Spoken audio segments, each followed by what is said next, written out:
Bonjour à toutes et tous, nouvelle vidéo sur la préparation de votre oral de concours et aujourd'hui nous allons essayer de répondre à la question qui est posée très régulièrement. Expliquez quelle est votre motivation pour le service public.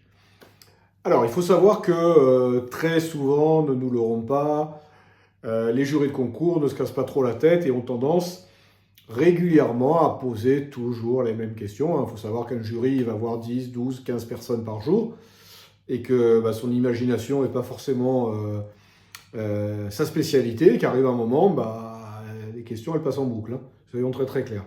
Et celle-ci, la motivation pour le service public, elle est commune à l'ensemble des concours de la fonction publique.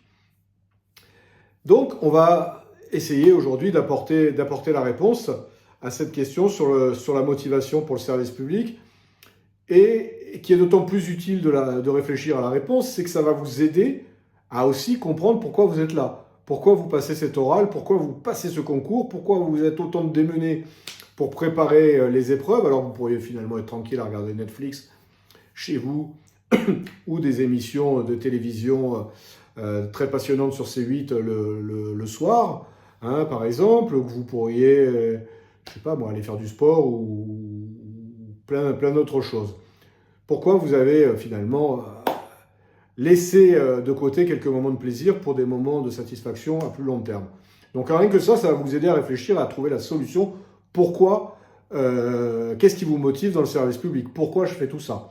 Donc avant de vous répondre, je vais quand même vous dire qui je suis pour ceux qui ne me connaissent pas encore. Donc je m'appelle Stéphane Murassiol, directeur des ressources humaines en collectivité territoriale depuis plus de 20 ans maintenant.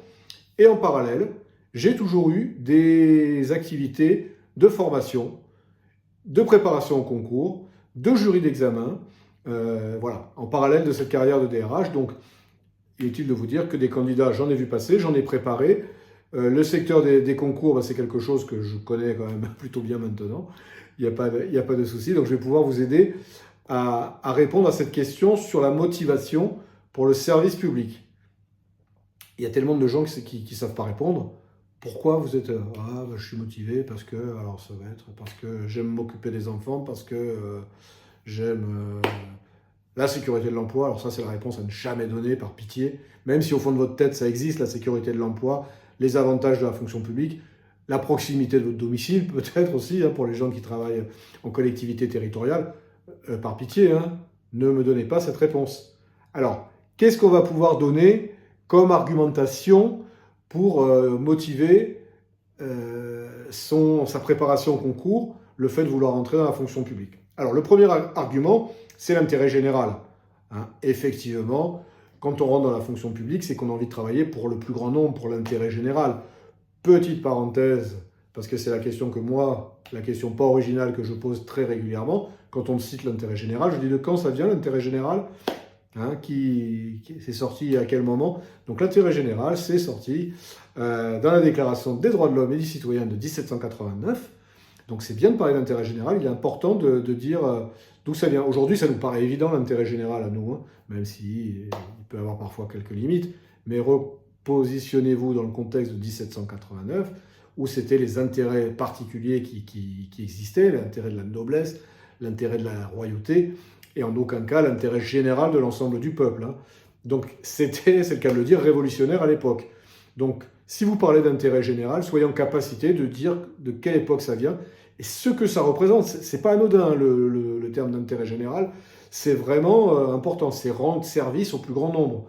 Donc moi, je veux intégrer la fonction publique parce que je veux rendre service au plus grand nombre, parce que je veux participer à la sécurité du pays, parce que je veux participer à l'éducation de nos enfants, je veux m'occuper des plus petits, je veux, je sais pas moi, participer à la collecte de l'impôt, etc., etc., en fonction des concours que vous préparez. Donc ça, c'est une réflexion à avoir bien en amont de votre oral, bien évidemment. C'est peut-être quelque chose déjà, peut-être même pas, c'est sûrement quelque chose que vous allez aborder dans la présentation, mais ça, on l'a vu dans une précédente vidéo que vous pourrez revisionner si vous le souhaitez en vous abonnant tout simplement à la chaîne. Hein, ça, n'hésitez pas, c'est très très bon pour moi, ça me fait très très plaisir. Donc n'hésitez pas, vous pouvez liker les vidéos aussi, les commenter, c'est toujours quelque chose d'important. Donc si vous voulez voir l'ensemble des vidéos que je prépare. Hein. Abonnez-vous à la chaîne, vous aurez les meilleurs conseils. Vraiment, c'est important pour vous, pour moi, pour tout le monde, pour l'intérêt général finalement. Donc n'hésitez pas. Ce qui peut vous intéresser, ce qui peut vous motiver aussi pour rejoindre le service public, c'est la possibilité de vous former. C'est la possibilité d'évoluer tout au long de sa carrière, de se former. Hein. Je suis formateur, mais je suis aussi quelqu'un qui a longtemps, un peu moins aujourd'hui, j'ai eu beaucoup moins de temps, mais qui pendant très longtemps a été se former pour pouvoir progresser dans sa carrière, hein, pour pouvoir acquérir des compétences, des connaissances, éventuellement pour changer de métier. C'est important, hein, la fonction publique nous offre ça, donc vraiment c'est quelque chose qui peut aussi attirer. Hein, on peut rentrer par le bas de l'échelle, comme on dit hein, souvent, et progressivement évoluer dans sa carrière. Je suis certain qu'il y a en ce moment des gens qui m'écoutent, qui sont peut-être catégorie C, qui veulent passer catégorie B, ou qui sont peut-être catégorie B, qui veulent devenir catégorie A, etc. Donc ça, c'est un super avantage de la fonction publique, du service public, donc il ne faut pas le négliger non plus.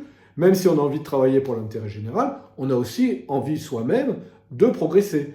Donc ça, il faut vraiment le mettre en avant également, c'est important. Hein, il faut vraiment... vous pouvez tout à fait le dire. Et puis, voilà, troisième chose, les possibilités d'évolution vers le haut, on l'a dit, passer de C à B, de B à A, ou directement de C à A d'ailleurs, hein, pour certaines personnes si elles le souhaitent, c'est ce que j'ai fait moi d'ailleurs, pourquoi pas, mais c'est aussi de l'évolution dans les métiers. Hein, si vous passez un concours assez généraliste d'attaché territorial, de rédacteur, de technicien, d'ingénieur, vous allez pouvoir exercer une multitude de métiers. Il y a des attachés territoriaux, hein, je prends cet exemple que je connais bien, là, qui sont directeurs des ressources humaines, d'autres sont directeurs financiers, donc sont responsables du secteur enfance, jeunesse, etc., etc. Responsable juridique, enfin, peu importe. Mais il y a plein de métiers qui sont possibles. Et ça, c'est un luxe, c'est quelque chose qui est génial à la fonction publique, qui peut éviter l'usure professionnelle, hein, à une époque où on est en pleine réforme des retraites. Alors, quel que soit le moment où vous allez regarder cette vidéo, ce qui est super, c'est que la réforme des retraites, elle est toujours d'actualité. Donc ça, au moins, je ne prends pas de risque. Que ce soit au moment où je la tourne ou au moment où vous la regarderez, peut-être dans 5 ans ou 10 ans, je suis certain qu'il y aura toujours une réforme des retraites. Donc voilà, quand on parle d'usure professionnelle et qu'on peut occuper différents métiers avec le même grade, hein, il y a des adjoints techniques qui peuvent être agents d'entretien des écoles, qui peuvent être jardiniers, qui peuvent progresser au fur et à mesure et avoir des métiers peut-être moins usants d'un point de vue physique ou mental, ou moral d'ailleurs. Hein. Donc ça, c'est un avantage de la fonction publique. Et donc c'est là-dessus qu'il faut vraiment que vous appuyiez votre argumentation si on vous pose la question. Voilà, j'en ai fini sur cette courte vidéo. Petite chose pour finir, donc je vous encourage, comme je vous l'ai dit tout à l'heure, à vous abonner à la chaîne et à la liker, ça me fera très plaisir. Je vous encourage surtout à aller voir les notes de cette vidéo, parce que dans les notes, vous allez ou pouvoir vous abonner à ma newsletter si vous le souhaitez, hein, des conseils réguliers de manière hebdomadaire sur la préparation au concours, mais surtout peut-être un peu plus largement sur la manière de s'améliorer d'un point de vue professionnel, d'avoir un meilleur état d'esprit, d'avoir un état d'esprit de vainqueur finalement, hein, que ce soit dans la préparation d'un concours, dans une recherche d'emploi éventuellement, dans une reconversion. Donc c'est des choses aussi des conseils qui peuvent vous permettre d'évoluer assez rapidement. Vous pourrez télécharger mon e-book gratuit hein, sur la préparation de l'oral de concours si vous le souhaitez également, hein, il n'y a aucun souci, il est là pour ça. Si vous voulez aller plus loin, il y a aussi la possibilité en dessous de vous inscrire à ma formation qui va vous permettre de vous préparer de manière entière à votre épreuve orale. Croyez-moi, au regard de l'expérience qui est la mienne et de l'ancienneté de cette formation, si je peux me permettre de dire ainsi, elle a des beaux résultats, donc n'hésitez pas à vous inscrire. Ça sera gagnant-gagnant pour l'ensemble de nous tous. Hein, vraiment, n'hésitez pas là-dessus. C'est important, ça serait dommage, une fois que vous avez passé le cap de l'écrit, de rater à l'oral. Ça s'apprend à l'épreuve orale, hein, c'est très technique, hein, il n'y a pas de souci, il y a des gens qui maîtrisent plus ou moins le stress, mais ça, à la limite, on l'apprend aussi dans cette formation. Mais on apprend surtout à avoir une méthodologie qui va vous permettre d'écarter justement toute source de stress et d'y arriver serein, quoi. Les personnes hein, qui ont suivi ma formation, après j'ai des retours, je demande des retours. Ils disent c'est vrai qu'on arrive à l'épreuve orale tranquille, quoi.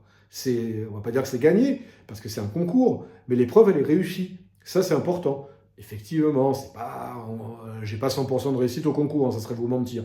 Par contre, j'ai un très fort pourcentage de gens qui ont réussi cette épreuve.